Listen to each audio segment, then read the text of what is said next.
오늘 하나님께서 우리에게 주신 말씀은 요한복음 4장 19절부터 24절까지 말씀입니다. 우리 함께 이 말씀을 읽어 올리겠습니다. 여자가 말하였다. 선생님, 내가 보니 선생님은 예언자이십니다.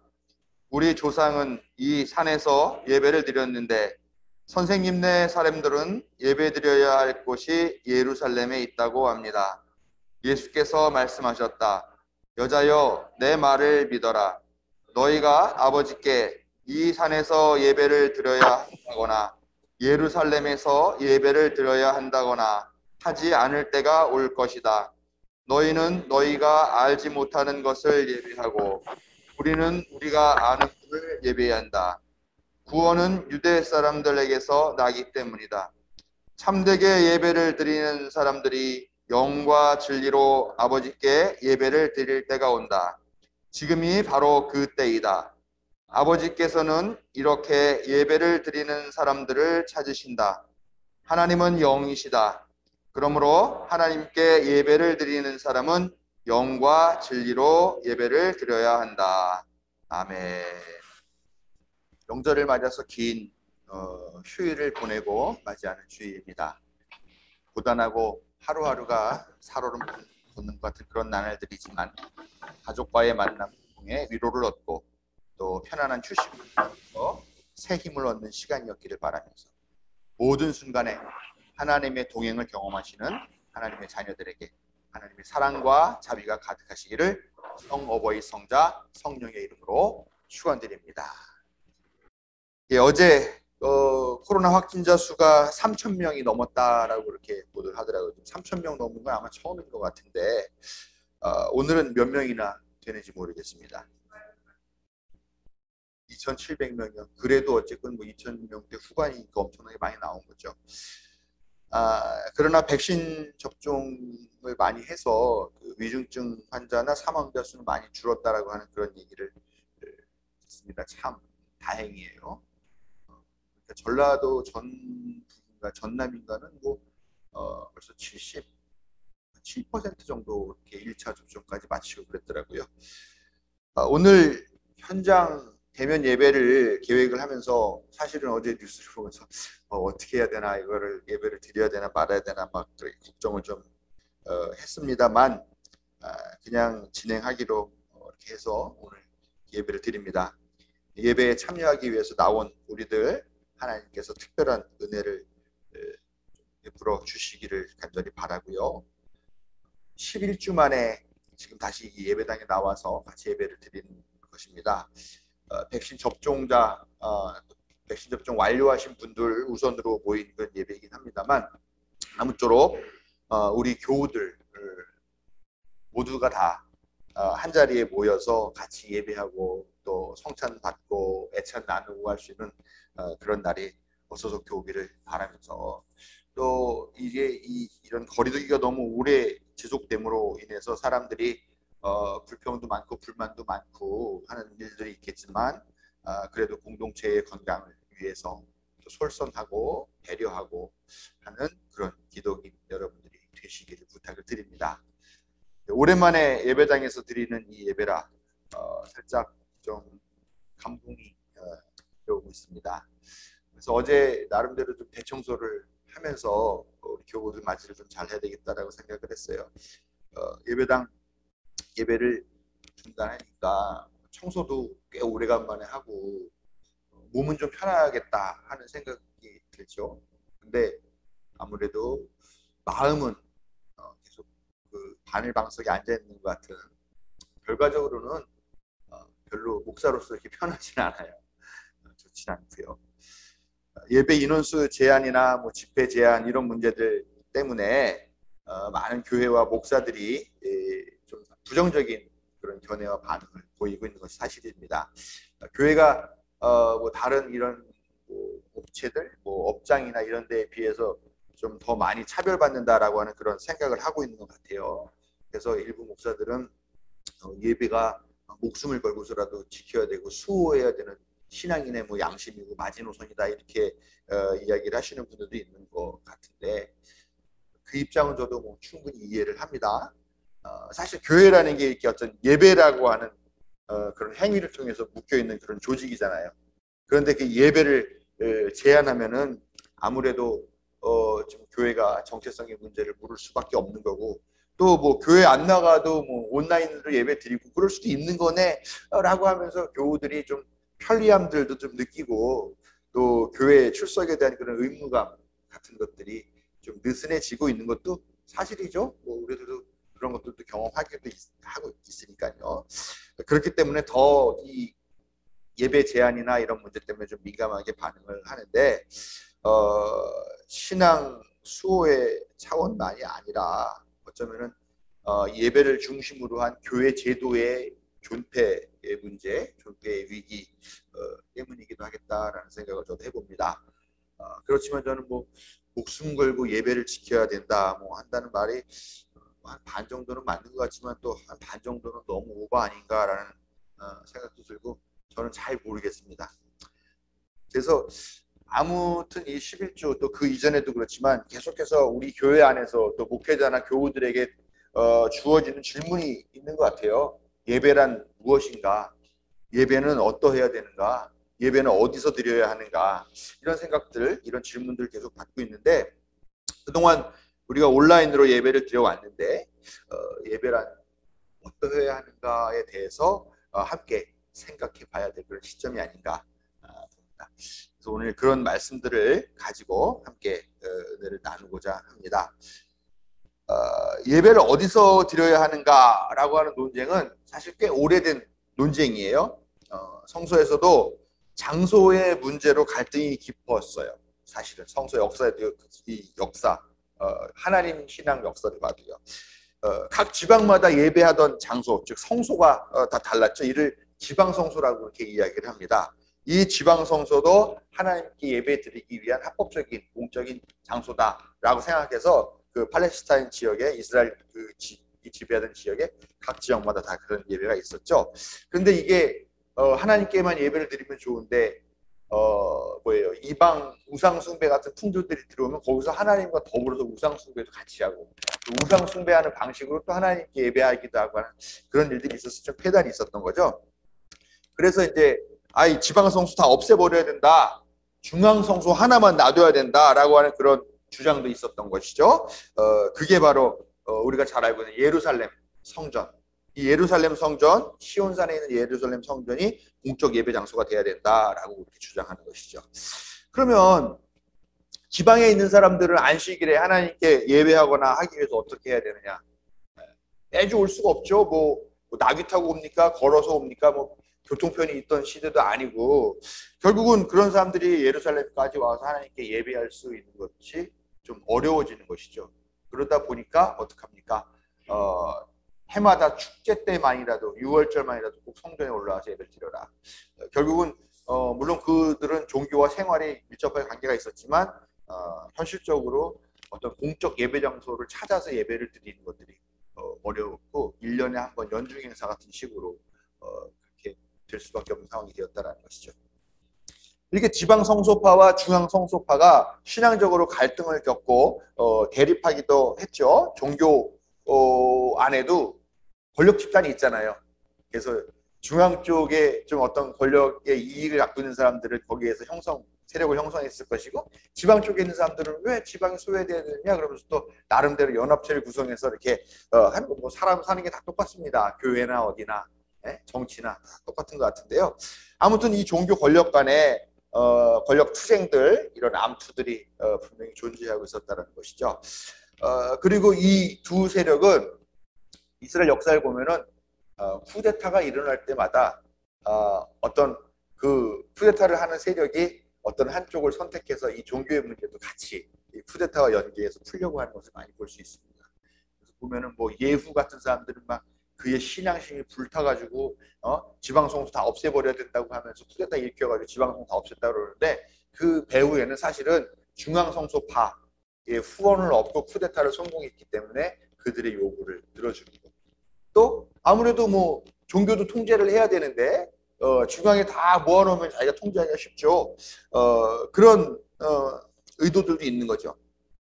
그래서 성서는 전반적으로 보면은 중앙 성소파를 옹호하고 있는 듯 하지만 그렇다고 해서 또 지방성소의 의미를 아예 무시하거나 그러지는 않는 본문들도 참 많이 있습니다.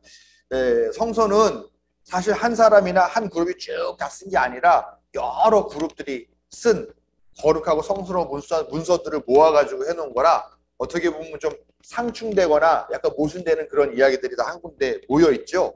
이렇게 그런 많은 그룹들이 생산한 본문들이 있는데 이 중에서 특히 제사장 그룹이 생산한 그런 문서들은 특별히 더 자기들의 이익이 걸린 문제니까 중앙성소를 지지하는 그런 입장을 갖고 있습니다. 그러나 또 다른 그룹에서는 그런 입장보다는 또 다른 지방성소도 무시하지 않는 그런 입장들을 많이 가지고 있죠. 어쨌건 그런 투쟁의 결과는 어떻게 되냐? 중앙성소가 성소파가 대결에서 승리하고 그 권력을 가져오게 됩니다. 그게 언제 이루어지냐? 바로 다윗이 정권을 잡을 때 이루어지게 됩니다. 다윗이 뭡니까? 일종의 쿠데타죠. 그것도 어떻게 보면은 물론 사울 왕은 그냥 전사해서 갑자기 왕이 공석이 되는 그런 상황이 된 거이기도 하지만 어쨌건 사울 왕이 살아있을 때 유대 쪽에서 나라를 세웠기 때문에 일종의 쿠데타나 반란이라고 생각할 수도 있죠. 정치적인 입장에서 보면은 그때 다윗의 동조했던 세력이 중앙 성소파였던 것이죠. 그리고 다윗도 아까 말씀드린 대로 이제 새로 왕이 돼가지고 이 중앙 집권적인 어떤 그런 통치를 해야 되는데 권력 행사하기가 여기저기 분산되어 있는 종교인들보다는 한 곳에 중앙에 다 모여 있는 그런 종교인들을 뭐 설득하거나 아니면 그들의 마음을 사기가 쉬우니까 이런 중앙 성소파들을 지원하게 되는 거죠. 그래서 종교 제도를 일원화하는 방식으로 그렇게 하려고 하는 의도가 서로 간에 잘 맞아 떨어져서 결국은 중앙 성소파가 이 대결에서 승리를 하게 되는 것이죠. 그래서 유대교는 중앙 집권화가 됐고 예루살렘 성전만이 유일한 공적 예배 장소로 그렇게 승인을 받게 됩니다. 오늘 읽은 말씀도 보면은 예수님이 사마리아에 사는 어떤 한 여자와 대화를 하는 내용이죠. 근데 사마리아는 어떤 곳이냐 하면은 예루살렘에서 볼 때는 완전히 아주 혈통적으로나 종교적으로나 아주 인간 같지 않은 쓰레기들이 모여 사는 그런 곳이다라고 생각하는 거예요.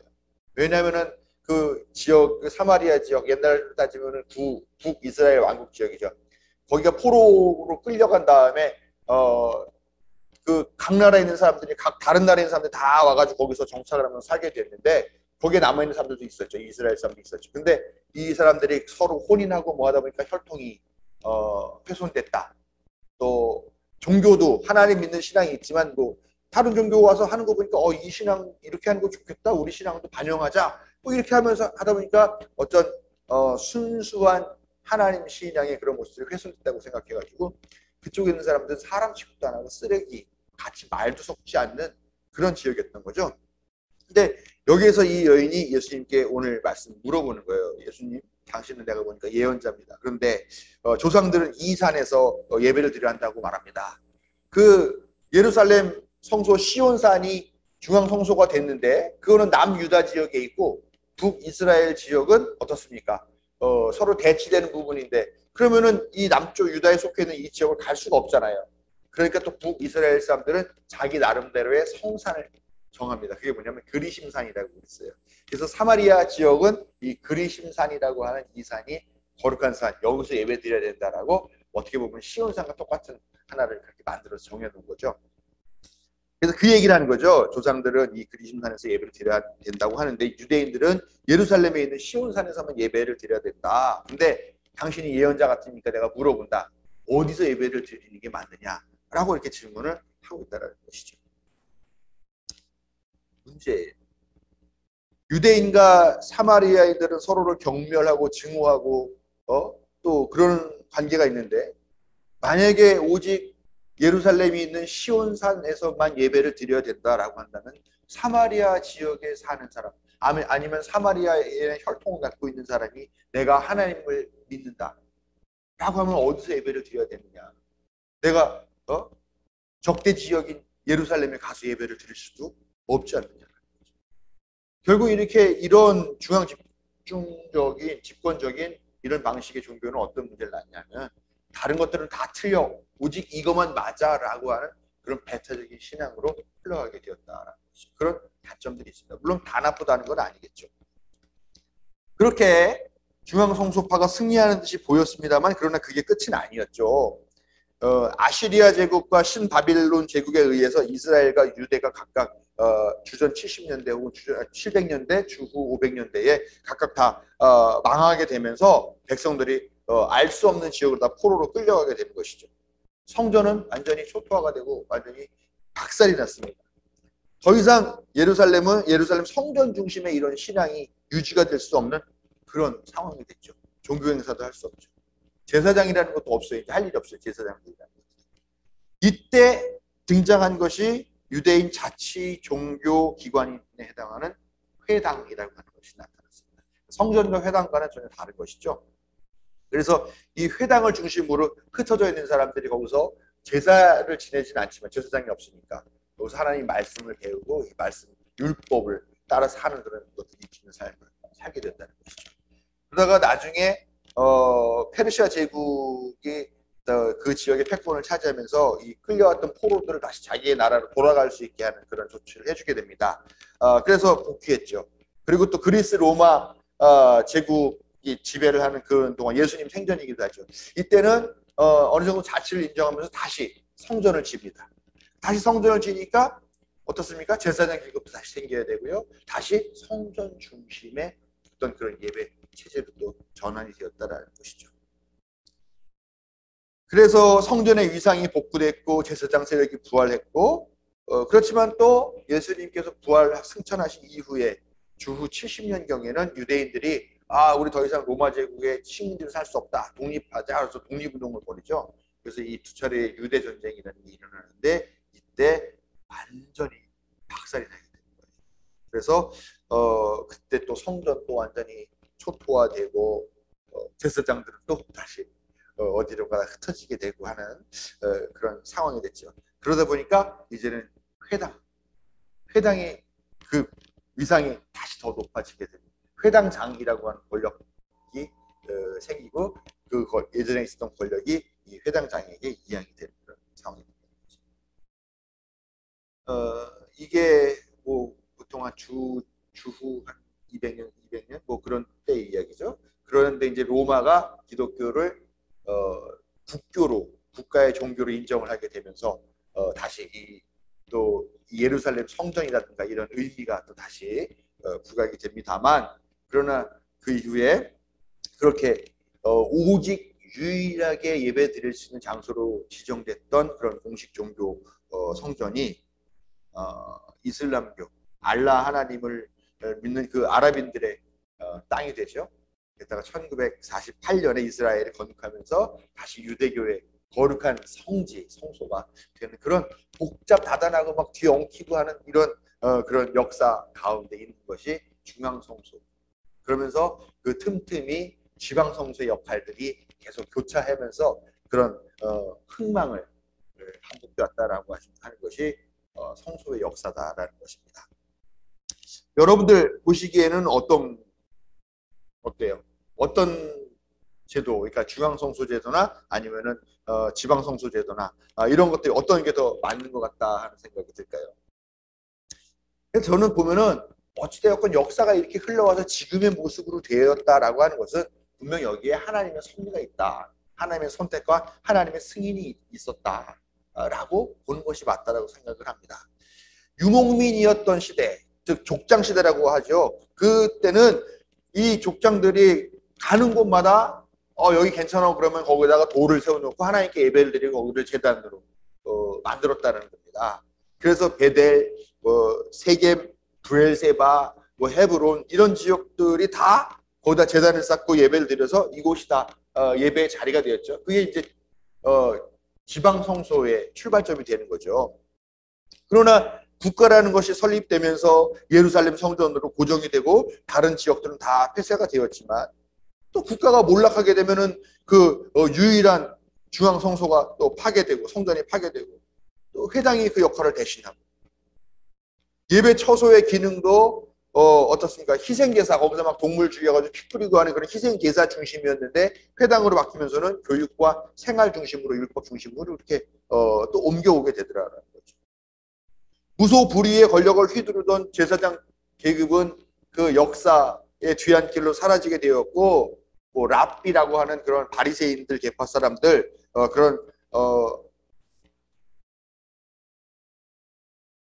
그런 말하자면 신학자, 율법학자들 그룹들이 새로운 계급으로 등장하면서 권력을 이어받게 되고라는 것이죠. 이 말은 뭐냐면 예배의 장소와 기능, 역할, 이거는 시대적으로 변하는 게 맞다라는 거예요.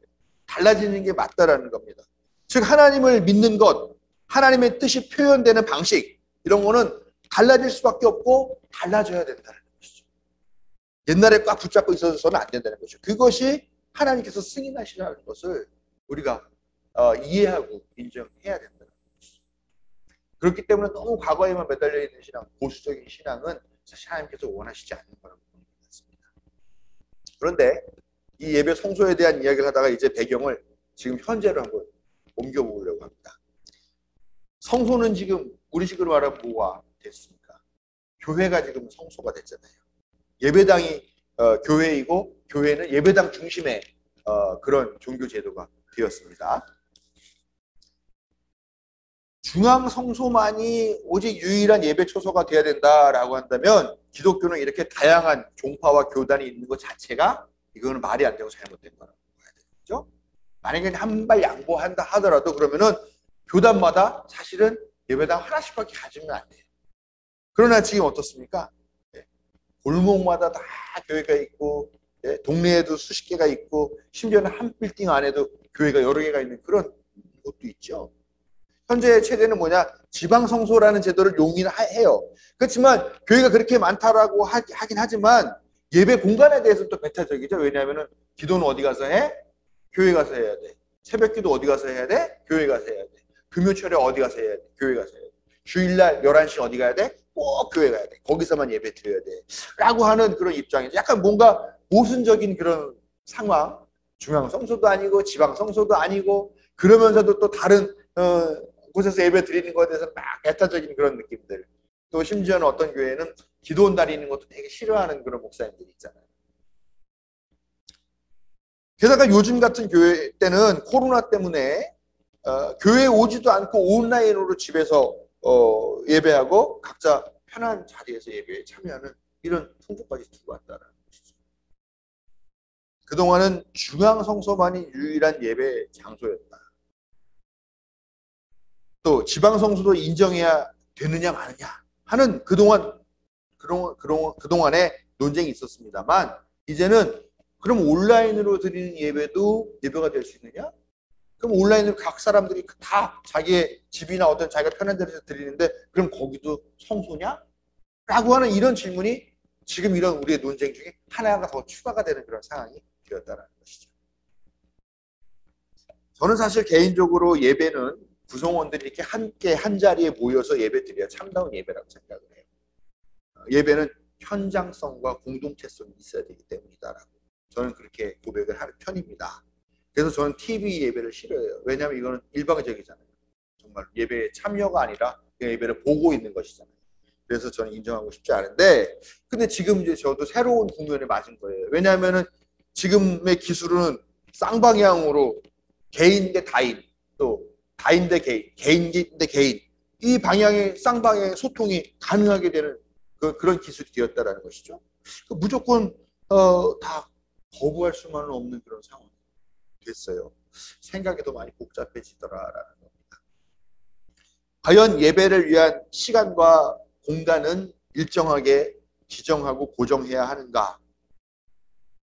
이 코로나 바이러스가 지금 저에게 또 우리 모두에게 다시 질문을 하고 있다는 것입니다. 사실 예배를 언제 어디서 어떻게 드리느냐라고 하는 문제는 상당히 부차적인 것이라는 것을 예수님께서 오늘 말씀을 통해서 우리에게 전해주고 있어요.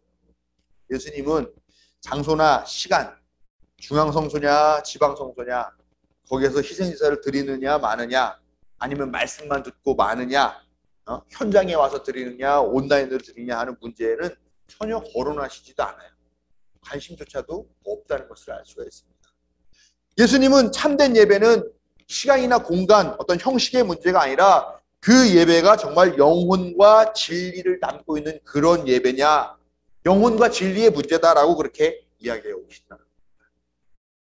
하나님 앞에 선 우리가 정말 진심으로 우리의 모든 영혼을 다 바쳐서 진지하게 깊은 교제를 하나님과 할 그런 준비가 됐느냐?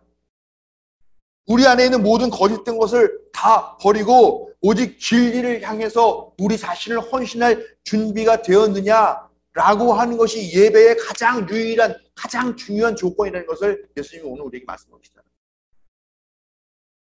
예수님이 성소에 와서 예배하느냐? 그 성소가 중앙이냐? 지방이냐? 희생제사를 지냈느냐? 율법서를 읽었느냐? 말씀을 제대로 배웠느냐? 이런 거는 묻지도 따지지도 않고 계신다라는 겁니다. 그저 하나님이 영과 진리로 예배를 드리는 사람을 찾으신다라고 이야기를 하고 있습니다. 영과 진리로 예배를 드리는 건다라는 건요, 그냥 현대적인 언어, 우리 교회의 언어로 말하면 다른 게 아니에요.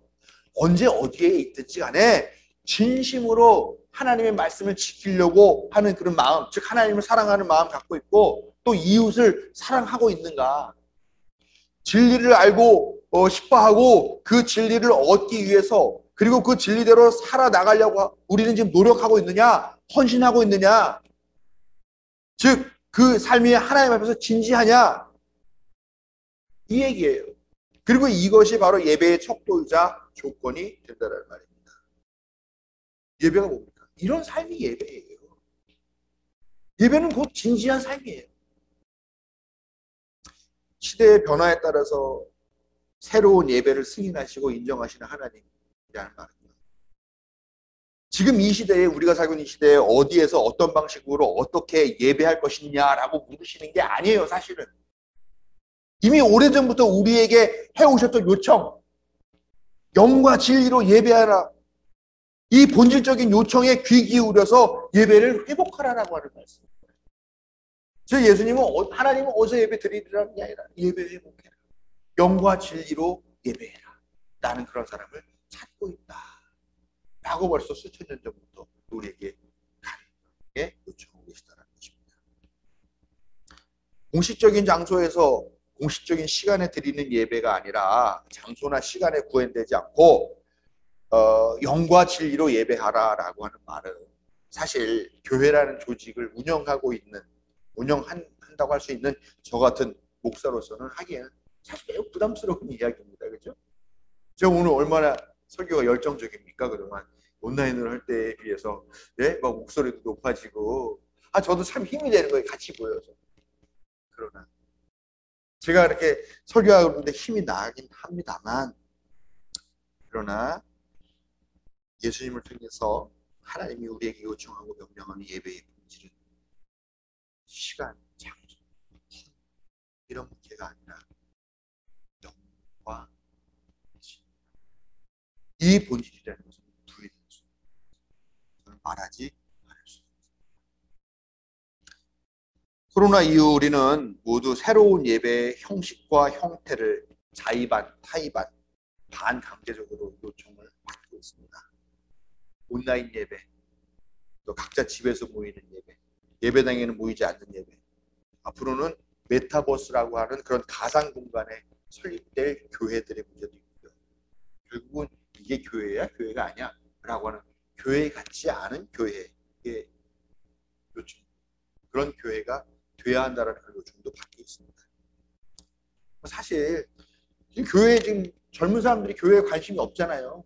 뭘 해도 사실 관심이 없어요. 이 교회에서 믿는 이런 신앙 체계가 그들의 세계관에는 전혀 동의가 되지 않기 때문에 뭘 해도 별로고 관심이 없어요. 그렇게 교회의 미래가 불투명한 상황에서 지금 사실 이런 논쟁들이 다 험한 것일 수 있습니다. 그러나 그럼에도 영과 진리로 드리는 예배의 본질을 생각한다면 그 어떤 형태, 그 어떤 형식, 어떤 노력 다 무의미하고 헛된 것일 수밖에 없고 그것은 예배 자체가 아니라고 할 수밖에 없다는 것입니다. 그래서 더욱 영과 진리로 예배하려고 하는 간절한 노력과 기도와 헌신이 필요합니다. 우리 좋은 만남 교회의 예배가 영과 진리로 예배하려는 그런 신실한 헌신자들의 예배가 되도록 하나님께서 사랑으로 인도해 주시길 바라며 이 자리에 함께 예배드리도록